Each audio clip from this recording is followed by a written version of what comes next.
What's up, everybody? Welcome to IGN Game Scoop. I'm your host, Damon Hadfield. Joining me this week is Justin Davis. Shout out to Simple Flips. Sam Claiborne. Hey. And Jonathan Dornbush. Charmed, I'm sure. And we have a great show for you this week. We are going to talk about in-game loot boxes. Hot topic of the moment right now. Let's see. We're also going to talk about the Nintendo Switch. But first, what are the most anticipated games of the holidays? Ooh, boy. That's our big question this week. And it is a question that Nielsen attempted to answer recently with a new survey. Cool. Hey, Nielsen. Yeah. Nielsen is the Nielsen from Big Game Scoop fan. And Nielsen, if you're out there listening, hello. big media research company, primarily known for TV ratings. Yes. Delivering all TV ratings. And I think, Justin, you said you were a Nielsen household. Yeah, once when we were So growing cool. up. Oh, man. Yeah, actually had the set-top box that you put in. No, we journal. Oh, yeah, you actually had to like report Yeah. what you were watching Yeah. for how long. They also do some video game reporting, and they have a new survey where they surveyed 6,000 gamers Okay. by their definition, and they don't explain what That's a big sample size. Yes. but they don't explain what they count as a gamer. Yeah. Like, but they say they surveyed 6,000 gamers. You need a shirt that says real gamer on it. Yeah. That was their only. Hashtag real game. No, I need a shirt that says "in your face." Can anyone guess what was found to be the most anticipated holiday game And when was this done? this year? That survey was done in September. But holiday game. Yeah, Call of Duty. it is Call of Duty World War II. Yeah. Probably what I would have guessed. Number one. Number two was Assassin's Creed Origins. Wow. And number three, Battlefront 2. Go Assassin's Creed. That's cool. I know. I'm surprised that Assassin's Creed came out ahead of Star Wars. Yeah. The only thing I'm not shocked about is Ubisoft at like an earnings call earlier this year said they had a record year last year and that was without Assassin's Creed. So that's just how Yeah. big that franchise is for them. Man. It will just add that much more for them. It's massive. So Yeah, for sure. The most anticipated Xbox One game was Forza 7. And on PS4, it was Gran Turismo Sport. But wait a second. Both Call of Duty is on. I think they're looking at exclusives. Exclusive. Yeah. So if you would have told me that the most anticipated Xbox game is a racing game, I would have been like, that's basically all that's coming out for Xbox exclusively. But that's really weird that it's a racing game for PS4 also. Yeah. Well, what else is coming Yeah, out they both exclusively have- on PS4? They got Thin That's a good exclusive point. falls. they have those head-to-head racing games this fall. Yeah. Yeah, man. Yeah. And on Switch, of course, is Mario. 3DS is Pokemon Ultra Sun and Moon. But followed right behind it was Mario and Luigi Superstar Saga, which is already out now or coming out. Wait, No one wait, knows. wait, Thanks. What? Wait, say that again. Mario Pokemon? and Luigi Superstar Saga, the remake that just came out for 3DS? Yeah. Right behind Pokemon Ultra Sun and Moon. There in must be nothing else. There's anticipation. nothing else. That's Well, it. for 3DS. What about the... That's out now. when does the Mario Party 100 minigame Oh, collection man. thing come out? I want to say November.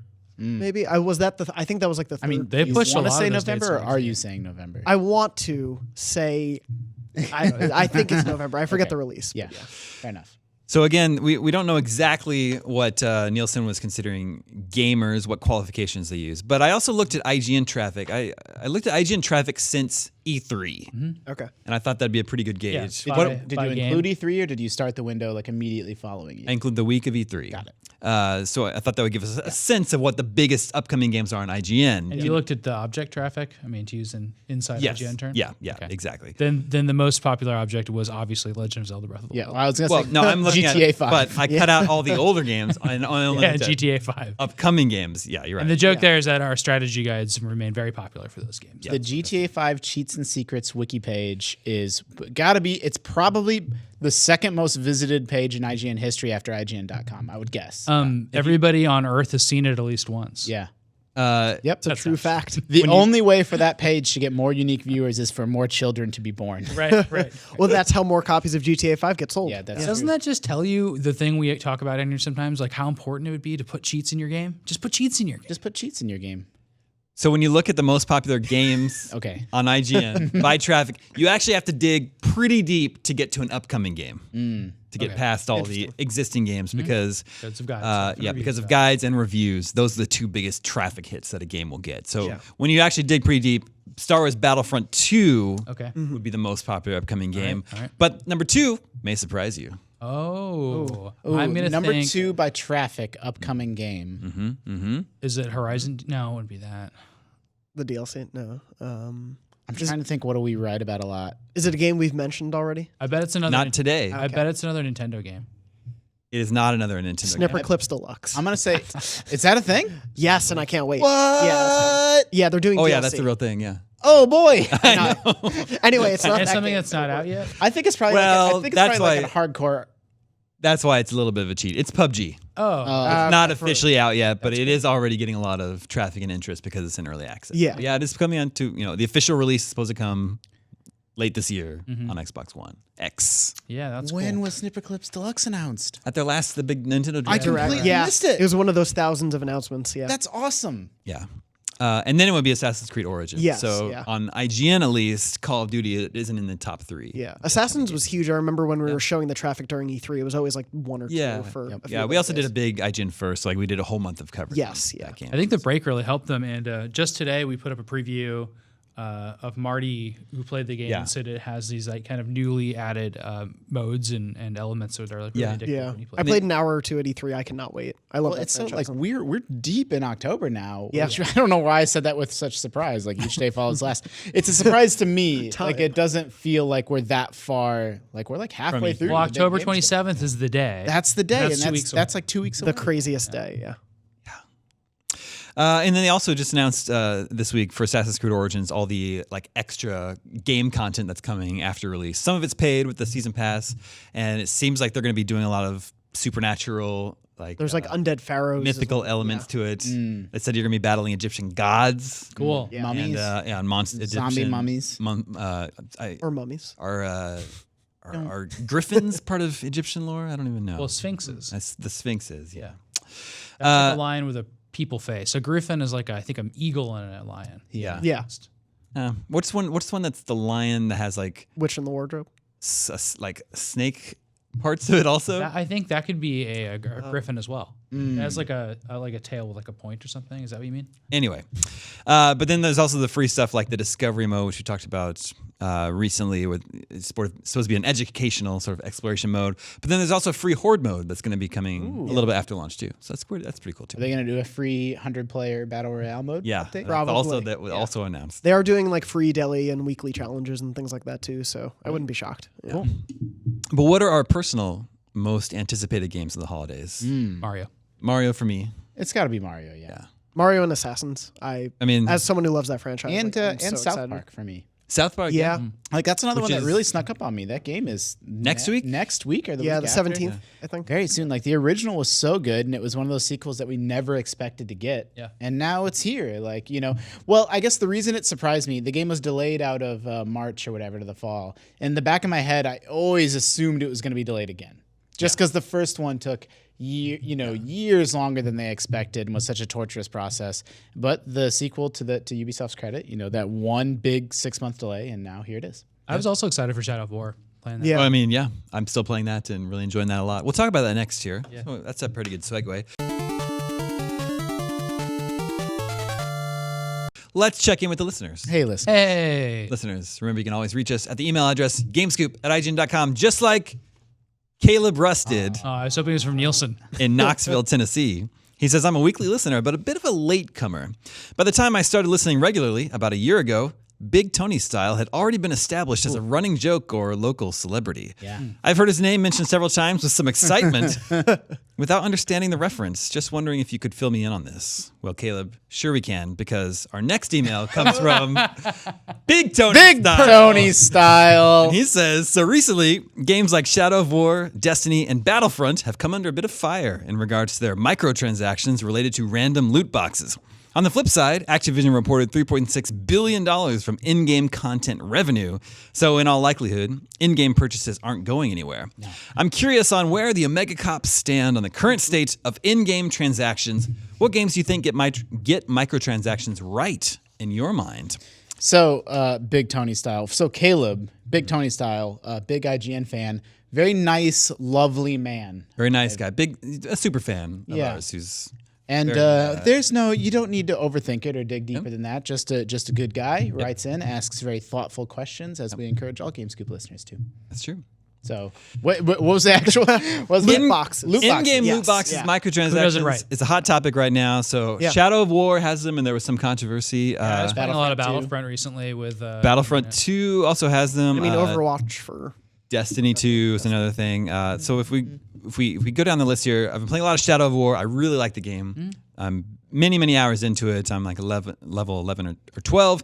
Thus far, I haven't like $200, $300 on those. No, thus far I haven't touched the loot boxes. Yeah. It hasn't been a part of my experience yet. And Dan Stapleton, who reviewed the game for us, said he says you can play through the whole game and not touch the loot boxes. The whole controversy is overblown.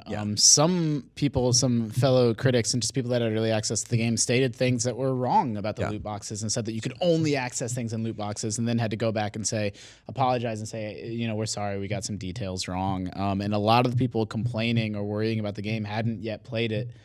I genuinely, in my heart of hearts, believe that once this game is in the hands of millions of people, as it is now, by the time this episode goes up, that it's a controversy over nothing. Yeah, that's true. The loot boxes, you can play through that whole game and completely ignore that whole system, and it's irrelevant. And there's no multiplayer or anything like that to make it unbalanced. There is. I mean, you can raid other people's places, but they're not there, and you're not going to be like going up with them. Yeah, the temptation is that they retune the single player. Like the temptation for the suits at WB has to be, well, if they just tune the game slightly differently, they'll see increased revenue because people will feel compelled to spend $5 or $10 on the loot boxes. And I completely understand that paranoia, except in this instance, every indication is that that's not the case. Yeah. That didn't happen. It doesn't justify every loot situation. No. Yeah. And By any means. And Shadow of War is a little bit different case because it's a single player game. Yes. But before we move on, I do want to share an anecdote about Shadow of War. I really like this game. Are you still? You were a little bit more lukewarm on it. No, I didn't. The intro has a lot of silly stuff. Yeah.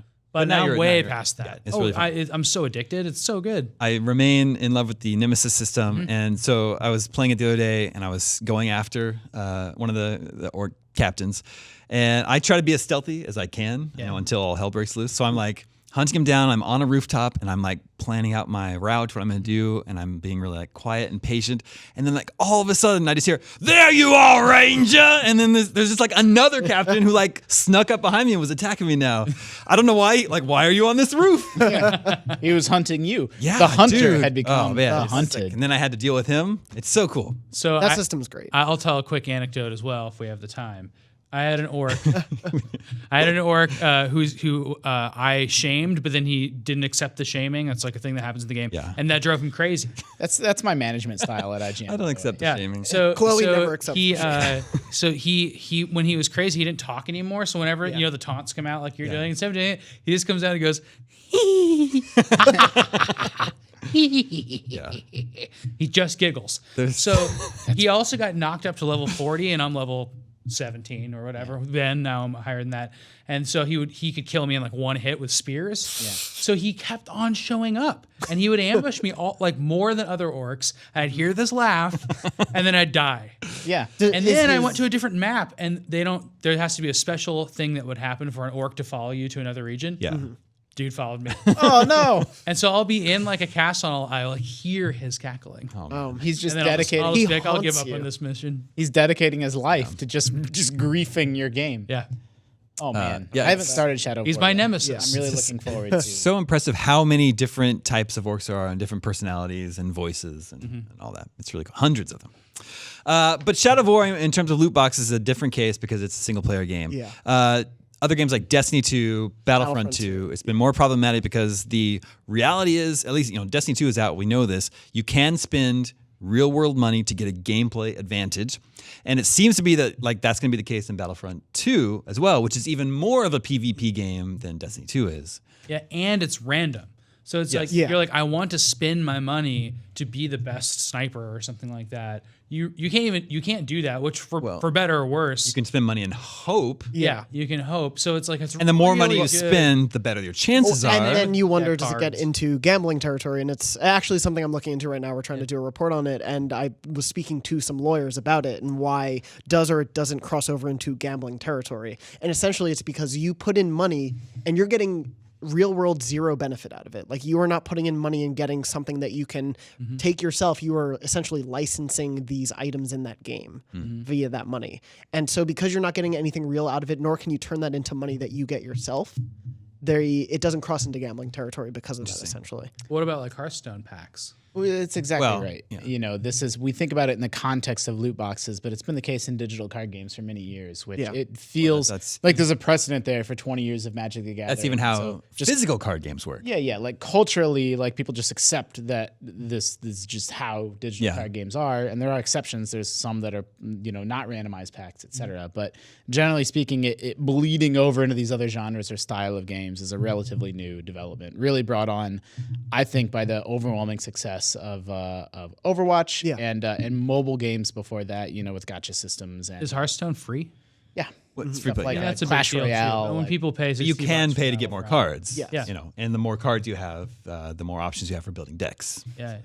I think it's interesting. You say, oh, it's a single player game, so that feels a little bit more harmless. I don't want to put words in your mouth. I don't think so. Like, That's accurate. but to me, cosmetic upgrades only really have value in a multiplayer context. Like, if So you other can't people can see. show off your super rare blue hat to other players, what's the point of spending money to unlock the super rare blue hat? Like, I'm really shocked and surprised that I would have never predicted that single player games would have a market for cosmetic items, because I thought the whole social element is what gave those virtual goods value.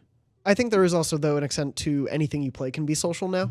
And especially when you can fine-tune a game to be whatever you want it to be. I can fine-tune my character in Shadow of War however I want, and I can share that instantly from my PS4 or my True. Xbox Yeah, you can to share it on online. Twitter So and if I'm really proud of something I have, I can instantly put that out there. So in terms of cosmetics for single player, I can see that there. I wonder if it would make it better if, so like, I don't know how much it costs, but if it costs, $1 to spin the wheel and get 3 items in Star Wars, what if like every time you paid full price for the game, you got 60 spins because it's $60 worth of those spins?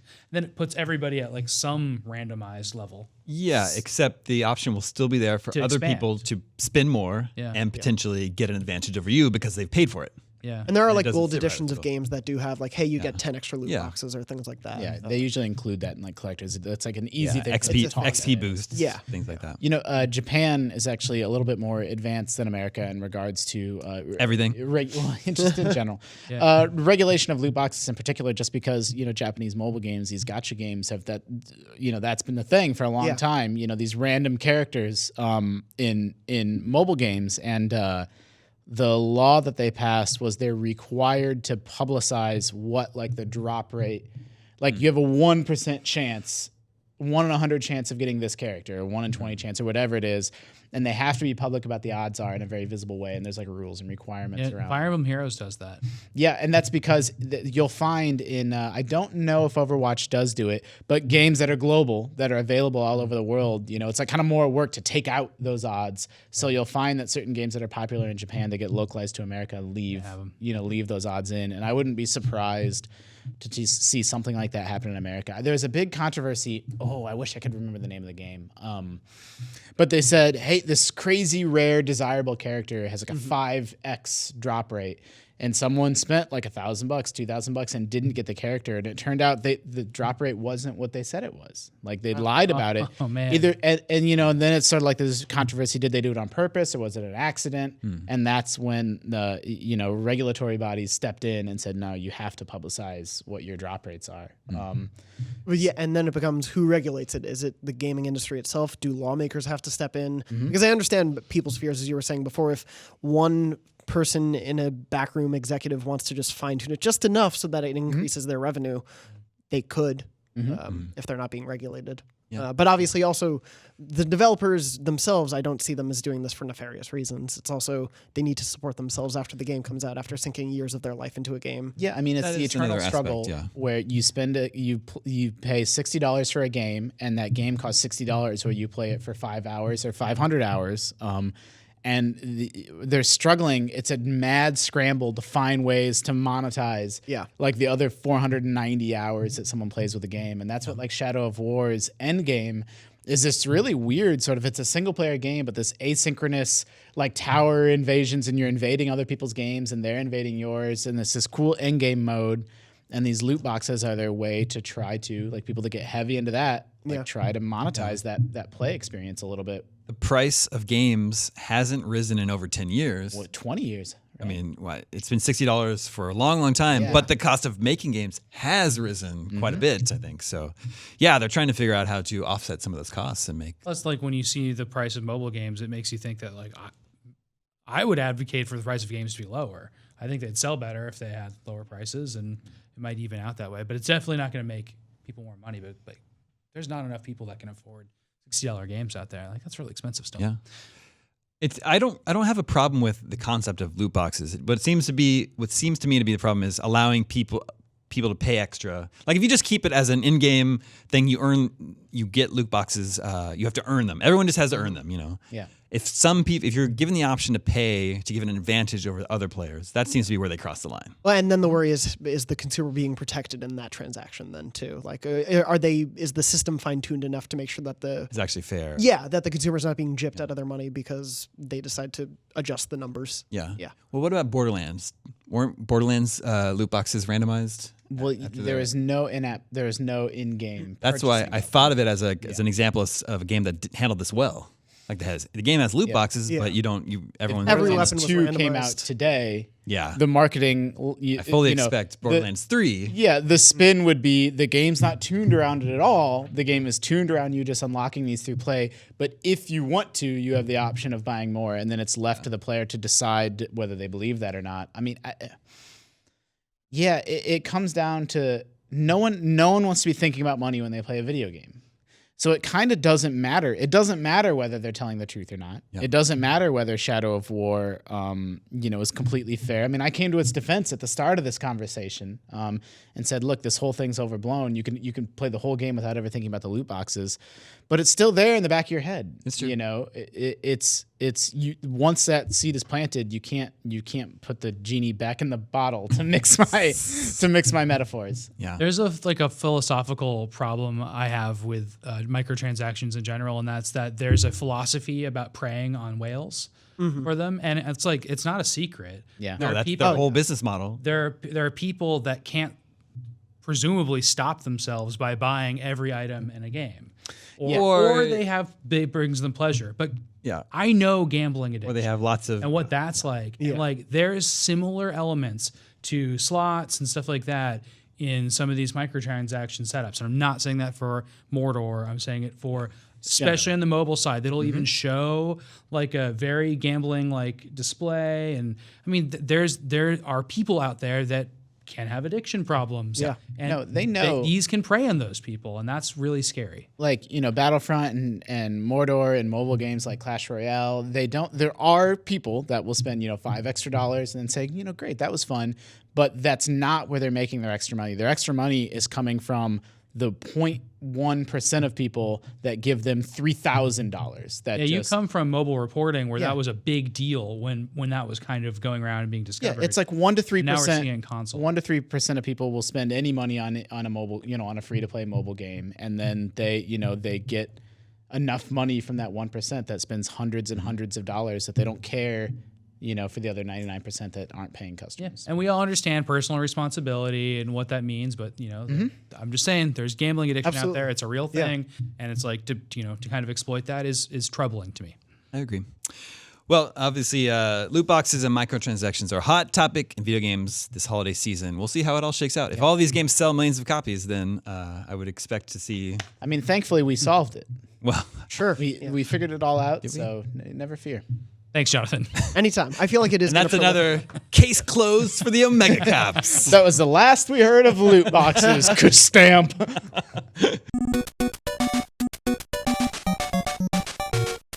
All right, this is Javier Bonet Ruiz from Florida. Wow. It says on Amazon, people can buy and pre-order games for less than $60. What? Which is the cost of a AAA game. I understand that people like saving money and paying less for games when the opportunity strikes. However, I think that not paying $60 for a game is actually hurting these companies. $60 is how we reward developers for making great games. Video games are only taking longer and becoming more expensive to make. Therefore, I think we should all be paying $60. Is it possible that DLC and microtransactions are the standard in games today because companies are not making their expected profit? I would love to know your thoughts. I don't even know if it's expected profit. It's just to make sure they make profit. Well, the game developers and publishers don't make $60 off each copy sold. They're selling their copies to Target or Amazon for, the publishers sell their games to the retailer. So like their profit ostensibly has already been made, or their revenue has already been made. There may be a deal in place with the retailer that any unsold copies have to be like that happens. And then the retailer bought back marks or, it up. yeah, and then something like that. That's how the store stays in business. But in the case of Amazon's deal for Prime members, where Prime members get 20% off new games, the way I understand it is that's Amazon just taking less money because they've ran the numbers and they figure they want people signing up for Prime. Yeah, and they also just want you to be shopping at Amazon rather than going to another retailer or just digitally downloading the game straight to your console. So I actually don't know, Jonathan. Maybe you know, or if any GameScoop listeners work in the retail industry. I don't know what I don't know what Activision is selling Call of Duty World War II to Target and Amazon for, but I suspect it's very close to the $48 that Amazon is charging for these games. I think Amazon is pretty willing to come very close to the break-even point. Yeah. We don't make or lose any money off each new game sold, but you have to be a Prime member, so we get $100 a year from you. And they know that,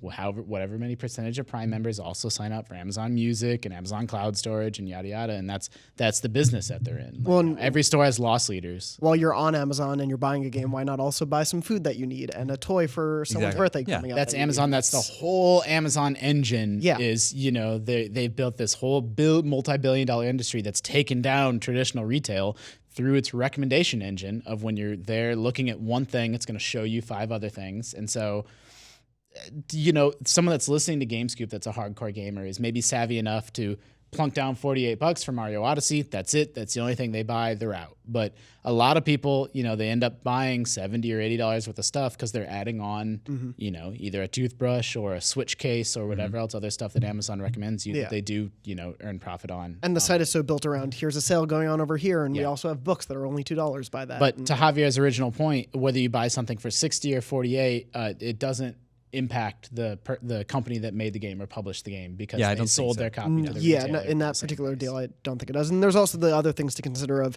the transportation cost gets factored into that $60. And just like every facet of how a game gets from the people who make it manufacturing to you, there's so many people involved. One thing definitively probably helps the developer more than other things, and that's buying things digitally because you're not eating the shipping and printing costs. Direct with them, Steam takes 30%. We see a lot of comments about how Ubisoft's Uplay sucks and Origin sucks, although Origin's not really that bad anymore. But these companies know that their digital platforms suck, and they kind of don't care. I shouldn't say don't care, but every $60 copy that's sold on those platforms, they get to keep all of it, instead of the $40 that they get for each copy sold on Steam. Yeah. So if you do want to support them, that is a good way. I mean, I think a lot of us still like physical copies, and I don't want to discourage people from getting physical copies. Sure. Yeah. But that's a way to help developers. You're right. If your concern is rewarding developers that make the games you love, that's a good way to do it. Yeah. And I mean, all those platforms obviously have sales all the time too, because they want you to come in and buy more. Buy into that ecosystem. But they don't drop it down from 60 on those ecosystems because buying a game from a third party like a Walmart or an Amazon is still a big enough sales driver for them that they don't want to piss them off. Yeah. Oh yeah, totally. Yeah. And then Double Fine has studios right here. You can just drop money through their slot. Yeah. Tim Schafer personally hands them out to you on the street. He's a really nice guy. All right. This is Kyle from Indianapolis, and he says, "I have a conundrum." Uh-oh. You ready here? Another case for the Omega Cops. Kyle conundrum. Here. He says, I have recently started my thesis in chemistry. Cool. My time for gaming has been dramatically reduced. Yeah. I only have 30 to 45-minute blocks to play, and I have a hard time getting into games. It has made playing large games like Breath of the Wild difficult because of my time. I'm immersed. I have to put it down to go do lab work or class. The level system in Mario plus Rabbids seems to fit really well with my schedule.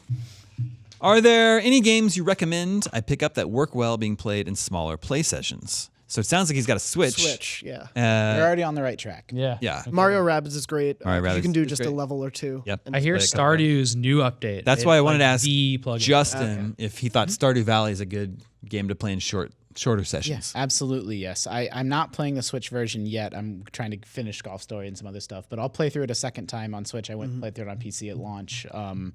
Yeah, it's a really just the game's designed really well for that, and I think it's got to be a very lovely handheld experience to play. And Miranda says now you don't have to finish a day. Like you didn't have a way to do that before. You can just pause it and suspend it.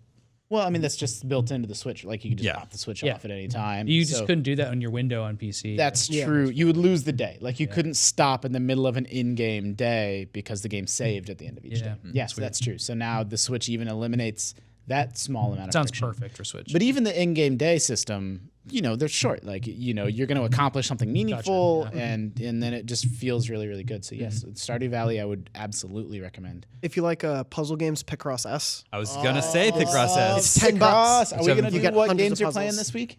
Yeah, for sure. Spoilers, Oh, man. Picross. Picross. Yep. I love I've been playing Picross S too. it. Bums me out that there's no touch controls whatsoever on it.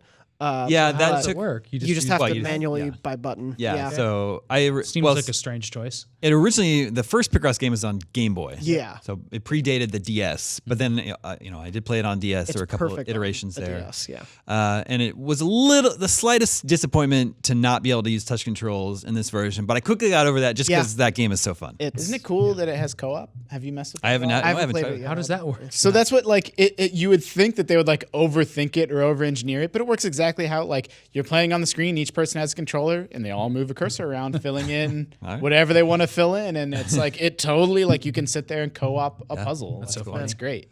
Yeah, I was going to recommend Picross S. That one's really good. Cool. I was also going to recommend Steamroll Dig 2. Yeah. Oh, yeah. World's totally That game easy. is The, great. the kind of loop that you get in it is Yeah. it can be as short as you want it to be. Yeah, I the whole played on my nature of it commutes. is you dig down as far as you can until you either get killed or you run out of light or you run out of space to carry or gems back to the surface. So then you then you go to the back up, surface. sell everything, maybe upgrade yourself, and then go back down again. Yeah, it's really good. It doesn't for have to be long. The game is great. I'm playing Golf Story in short bursts. Yeah. The game's not expressly designed around it in the way that Stardew is, but I mean like every Switch game, not every, but most Switch games, it feels appropriate and is a good fit for short play sessions. Yeah. And snipper clips. Just play snipper Clips Deluxe. Yes, can't wait. I'm trying to think of non-Switch suggestions. I don't really play. I basically only play games on PC and Switch right now. Yeah. I think mean, if 3DS has lots of them. All the Fire Emblem games feel that way to me. if you're playing at home, any Housemarque game on PS4, yeah, something that's like true. Nex Machina, you can play that for 20 minutes and kind of zone out, and it's fun. Yeah, for sure. Even a big open world game like Shadow of Mordor or Shadow of War that has a lot to do. Just going after one orc captain doesn't take very long. Yeah, everything Yeah. takes 5 to 10 minutes. Set If you up goals try for to yourself. if you're not trying to measure your time spent by I advance the story Yeah, by this exactly. much, you can Just pop in, have some fun, run around, pop back out. Yeah. There's a lot to do in that game. This is Matt from Pittsburgh. And he says, big time listener here, guys. Love the show. Anyways, I remember listening to one of the episodes a few months back about Blaster Master Zero, but forgot about picking it up until recently. Problem is that I picked it up the same day I got Metroid Samus Returns, and I can't pick what to play. They're both too good. Now, I know that Blaster Master Zero is pretty good, surprisingly good, but surely Metroid is the one to play first. I would think. Of those so. two, Metroid, yeah. Also, SteamWorld Dig over Blaster Master in terms of Switch sort of downloadable games to play. It's too late. He's already got got- Well, buy that too. Blaster Master Zero is cool. It's it's it's not a remake of the original game. It's sort of like another Blaster Master in the same style, and they have supported it long after launch with additional content is that true? for free downloads, and that's pretty cool. There's new playable characters from other games, other recent indie games. Yeah, it's cool. Yeah, I didn't play Blaster Master. I definitely get the impression that was a launch game, or maybe 1 launch week window. after Yeah, Switch yeah. came out, and I absolutely think it benefited from if that Yeah. game was coming out now, or even a few months later when there was more than nothing to play on Switch except Zelda. They good for them for timing it that way and managing to be there right at day one or near day one. Yeah, but Sam, you reviewed Metroid: Samus Returns, and that game was really good. Yeah, very I liked it. very substantial, real Metroid experience, right? Yeah, I mean, and if you're a Metroid fan, why would you ever wait on playing a Metroid game? Yeah, Blaster Master Zero is cool. I think it's not quite on the same level as Metroid. I don't think. And this is CJ. Was it like the Our rework? video editor. Yeah, I'm sure. Craig James. He says, I'm just listening to the latest Game Scoop episode. You were talking about how in the US, the NES Mini is more sought after and recognizable than the SNES Mini, which I find fascinating. As an English gamer who's been gaming since the 80s, I love hearing the Game Scoop crew talk about their gaming histories, as it really shows the difference between retro gaming in the US and the UK. In the UK, for example, the NES was not a very big hit at all. True. If I remember rightly, only 2 NES games ever made it into the top 10 sales charts. This was because we didn't have the video game crash affect us over here, so Nintendo didn't need to swoop in and save the day. We were all more than happy playing games on our ZX Spectrums and Amstrad That's right, yeah. CPC. They had That's this the weird difference. like PCs alternate was it. history. They have like, all these cut to computer- Zeppelins flying around in the sky Yeah. instead of airplanes, and they're playing on Amstrad instead of Yes. NES. Yeah, computer gaming was big in the 80s. And, Yeah. okay.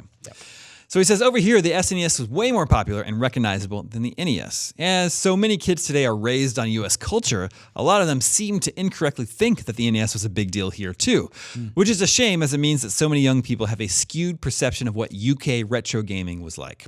Would you ever consider shining more light on the UK retro gaming scene? Maybe more features about Amiga 500 games or something like that. Thanks for helping to make my workday go a little fast with your great podcast.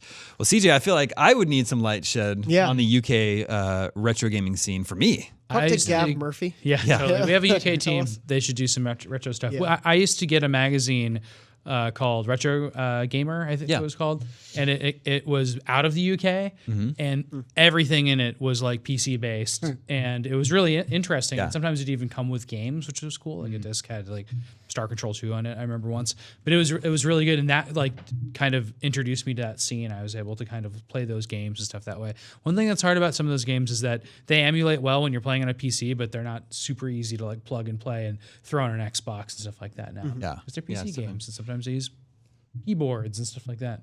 Yeah. So it's harder to access them. That's why Retro collections. the upcoming Commodore 64 Mini, that's why that's really cool. It's like it'll be ostensibly it should be an easy way to get into and check out those games. Hopefully, yeah. We would never consider any features like that, CJ. In fact, we're gonna cut out this question. It's not even gonna make it to air. Man. No, I mean it's cool. Like I guess to be completely frank, like I'm not that crazy up to speed. Like I don't know that I have a good like picture in my head, you know, beyond like as we said, the ZX Spectrum and stuff, like what the gaming was like in the. Oh, I see what you did. What it was like, you know, in the 80s. So, you know, I mainly actually my exposure to it is through like old Rare games. You know, even though they were doing NES games, so maybe that's weird. But like, Yeah, there are games like that on the Jetpack and on the like- Rare Replay. yeah. Several. Yeah, Mega Drive or Genesis was absolutely like a window, or that was one of the first console hits there too. Like that was, there's plenty of nostalgia for that there, and that's why I think the Super Nintendo, you know, obviously by then it was a hit because it was competing with Genesis. Yeah, it's true. Our, Per Schneider, who hosts our Nintendo Voice Chat podcast, Famous German. the biggest Nintendo fan you'll ever meet, but even he's not very familiar with the NES library because the NES was not big in Germany. That's right. For him, it was all about the Super Nintendo. And you know, we didn't have a huge attachment to the Master System here, but there's other places that did. And Brazil. Japan for sure. Brazil, they really like Brazil. Yep. Yeah, so I'm definitely interested in the UK retro gaming scene, and every time I'm in Europe, I pick up an issue of Retro Gamer and try to inform myself on that sort of thing. Now it is Halloween season, the season of the witch. As they call it. A good time to watch horror movies. I try to watch as many as I can this season. Not me. I love John Carpenter. The Thing is one of my favorite movies of all time. Of course, he's made many other hits like Halloween, Escape from New York, and all that stuff. He's not doing the new Halloween, is he? No, I don't No. think so. But there's a new interview with John Carpenter by The Guardian. Because John Carpenter is going, he's also a musician, and he's going on tour, a big world tour with his band. So they're interviewing him. I'm a big John Carpenter fan, so I had to read this interview. And I want to share with you how this interview starts. The opening. This is the opening of The Guardian's interview with John Carpenter, one of the greatest horror auteurs of all time. Of course. It begins, The Guardian says, "Hi, John. What have you been up to?" John Carpenter says, "I've been playing the video game Destiny 2. Yep. It's a sci-fi game. It's fun." The Guardian says, "I've heard of that. Isn't it really hard and involves shooting aliens?" And John Carpenter says, "Oh, it is hard. That's why I've dedicated my life to learning how to play it. At my age, you why have not? to. It keeps me out of trouble." Goodness He's been gracious. into games for a while, right? Just out of the I blue. remember I love that, you have these meticulously orchestrated PR, they pay influencers and celebrities to come play their games and be photographed with it, and, weeks of planning and build up, and then just the opening line of an interview with a major international publication. You get John Carpenter saying he's dedicated his life to playing your game. It's crazy. Probably made some Bungie developers very happy, I'm sure. That's great. I also love how unfiltered and unmedia trained, or just not give a F, John Carpenter is, to not be like, well, I'm getting ready to go on tour with my band. No, I've been playing a lot of this video game. It's a sci-fi game. I hope they have a Xbox One in the bus. Yeah. PS4, whatever. Yeah, we'll see. Whatever he's playing on. Thought that was very cool. I'm a big fan of John Carpenter.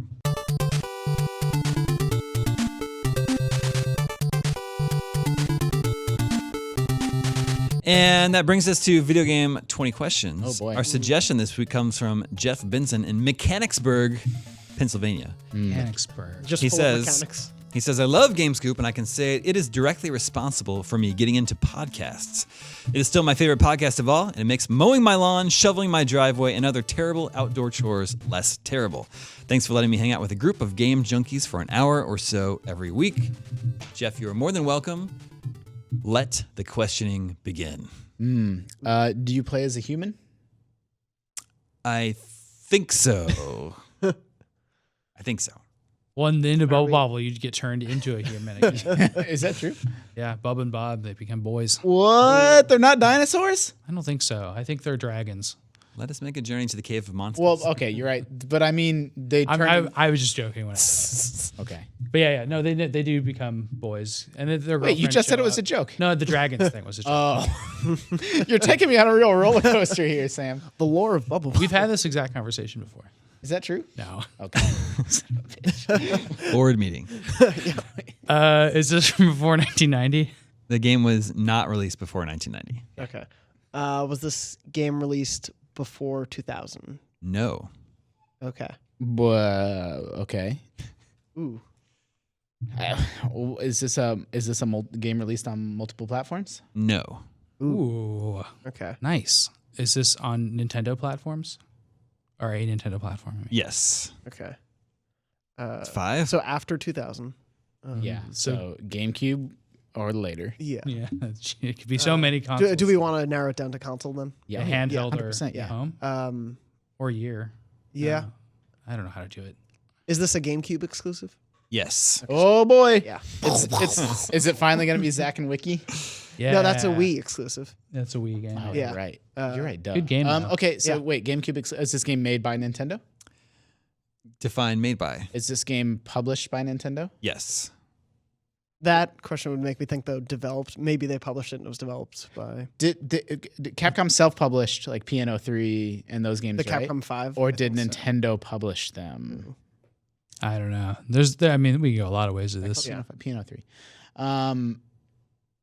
That's a good one to keep in mind, though. Is this like a space style sci-fi? Like, is this a futuristic game? No. So that was the reason I asked that, by the way, is because he was a little ambiguous about whether you play as a human. So I'm like, maybe you're a robot of some kind. Chibi Robo, for instance. Something, yeah. I don't know. Does this game have sequels? No. Okay.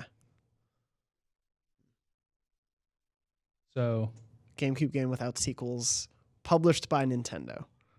Oh boy. But him asking for clarification about made by makes me think there may be a wrinkle in there. Is this game a platformer? No. Okay. That's 10. I don't know about those Capcom games, but they sound like. It's not. I mean, it's not any of those unless it's. Should we just say, Beautiful Joe. was this made by Capcom? Well, no. That would narrow it down. The only like it was Resident Evil, Beautiful Joe, and PNO3, and we know it's not PNO3. Well, that's a there's future- Killer 7. yeah, there was the and Capcom Killer 5. 7, but Killer I thought 7 it you was. play as a person. Yeah, but one of them didn't come out. Yeah, and True, Killer yeah, 7 was yeah. the other one. Right. I forgot about that. Not a platformer. We just found out. That's good. Yeah. Is it like a fantasy or medieval themed game? I don't think you would call it that. I'm still. What? Well, you wouldn't call it that. I don't think so. Goemon? What about the various RPGs and stuff on? Yeah, did they publish? Crystal they might have Chronicles? published. They might have published Oh. Bat and Kaitos. Oh yeah, that's not a bad guess. Is this an RPG? No. All right. So it's not an RPG, not a platformer.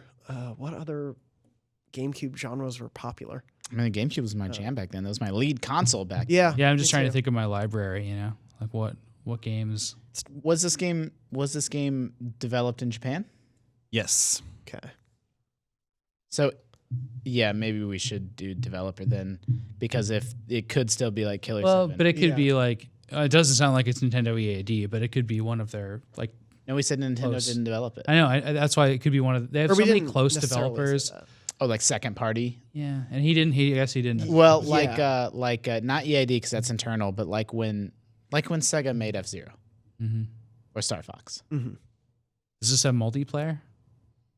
No. It's not like WarioWare or any of those. No, I got 6 questions. Should be okay. we were doing so well, and now it's all falling apart. So single player. Single player, not a platformer. No sequels.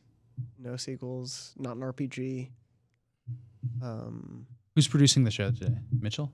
Yeah. Mitchell, you got any questions we should ask? Yes. That didn't count. That was his question. That counts. That's 15. Is the developer still in business? Japanese developer. Is Billy Hatcher a platformer? was Oh Sega. boy! I know, but That's maybe good. Nintendo published it. Possibly. Maybe But Nintendo published Sega it. was a publisher then. 'cause they Yeah. made a I bunch think of- it just depends. I think it's unlikely Nintendo published. I was thinking that. I would also call that a platformer. Yeah, that's my thing too. Yeah. Well, so we It's did also clarify- very unclear whether that weird boy is a human or not. So Exactly. there is that. Yeah. Nintendo did publish this, you said. Yes. Right. Okay. Did they do any fighting or racing games at that time? Ooh. There's no multiplayer in this. Yeah, that kind of narrows it down. It would have been. There was the F-Zero. Not fantasy themed, not sci-fi themed. What about Pac-Man? Oh, that was multiplayer. I was gonna say the Pac-Man game. Was it- really good? Was there a game that came with like a weird, like a microphone peripheral? There was Odama. Yeah, I mean, Odama's good. Odama's.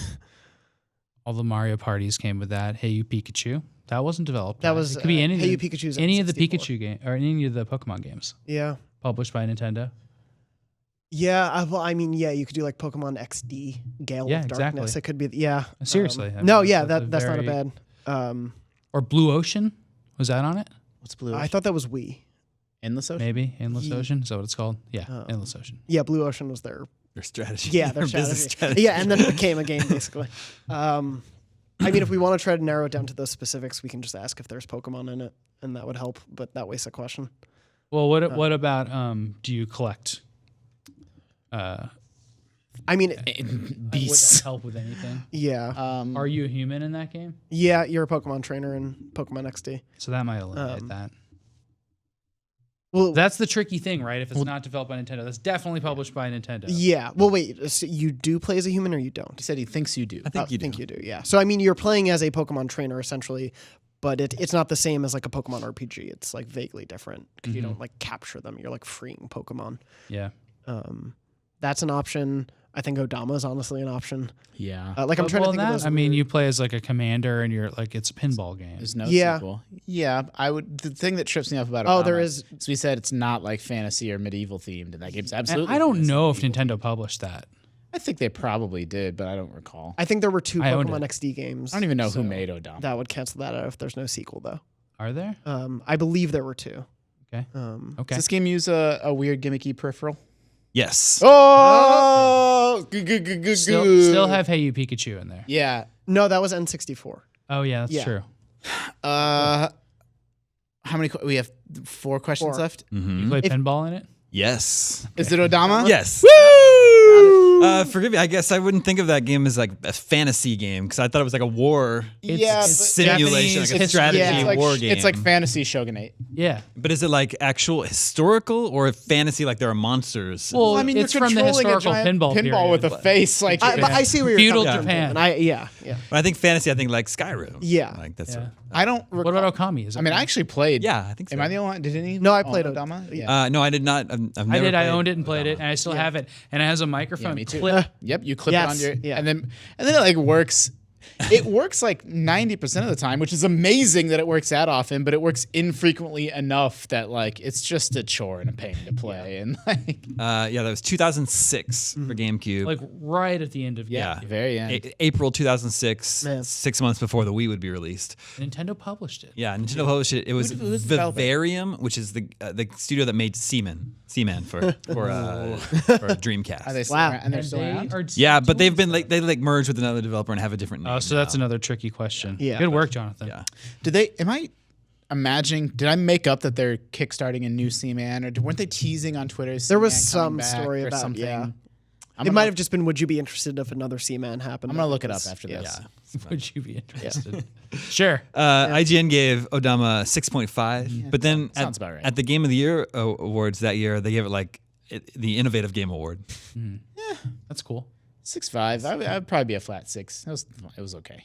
April, man, I'm just thinking April 2006 is the month You I was working? hired Yeah, here. I was gonna Wow. say. Do you remember it coming into the office? I was. Do you remember the big day, I Odama? spent a couple months working from home in Chicago. Okay. Yeah, I did the same thing. But yeah, was I- IGN Nintendo maybe out of LA then too? Probably. Yes, yeah. Partially. at No, they least. were there. in Craig LA. was up here. Because Gas Messina and Bozon were both down there, and Yeah. Craig was up here. Yeah. Huh. Yeah, good. I'm glad you guys got there because I would have kidding. felt terrible if Surprised. Yeah. the fantasy question had. Turns out we all have personal experience with Odama. Who knew? Who knew? And that is all the scoops we have for this week. This Friday is Friday the 13th. Ooh. Nice. Everybody enjoy the holiday, but stay safe. Ooh, Weird things happen. We didn't play what games you're gaming. Well, you said Picross S. Well, I did say Picross. Also, And we're playing Shadow of Mordor. And Shadow of we saw War. Blade Runner. that's Yeah. we had talked I'm about. seeing Blade Runner tonight. Okay. I haven't we'll talk seen about that it next either. week. When you saw Blade Runner, did Jared Leto show up at your screening? Yes. That's What? awesome. Really? Yeah, we walked into the theater and sat down. It was in Alamo. We weren't in the big theater. It was at a weird time. And this all of a sudden we hear like, hello, is this thing on? We're like, who's talking? And Jared Leto walks up and he walks to the front and he's like, hi, I'm Jared Leto. I'm in this movie. I play this character and he's not who you think he is. He's not as bad as he may come off. He has his good reasons for being who he is.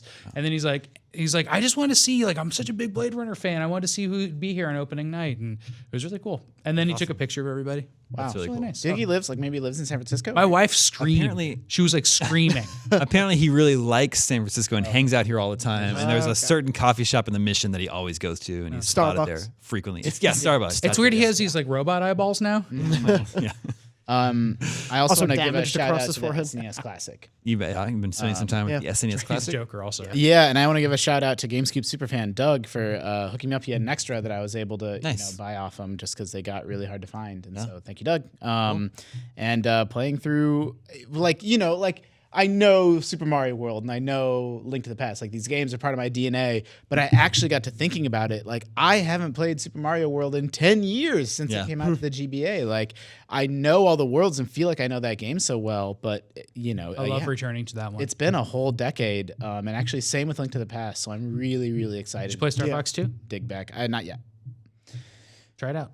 I got stuck on the minecart level in Donkey Kong Country. Oh my gosh. I played through the level. It's got a checkpoint, right? And so I'm like, what are people complaining about? This is not that hard. And then, after the checkpoint, that level's impossible. Like the first half is not that bad. What about the collectibles, the Kong letters? We have to get them in one run. Oh man, Come this is a on. big sidetrack, but they played Donkey Kong Country Returns at the Nintendo World Championships, and it was a minecart level, really? and that was probably the most nail biting part of that whole championship. It was amazing because Did people not know it was coming too? No, yeah, every game was a surprise, surprise. Yeah. and this was like one of the elimination games to whether you could get back in. Hilarious. It was amazing, yeah. Pretty good. I'm glad you've got an SNES Classic. Yeah, I love it. Remember, you can always reach us at the email address, gamescoop@ign.com. Thank you, Justin. Thank you, Sam. Thank you, Jonathan. My name is Damon. This is IGN GameScoop, and we're out.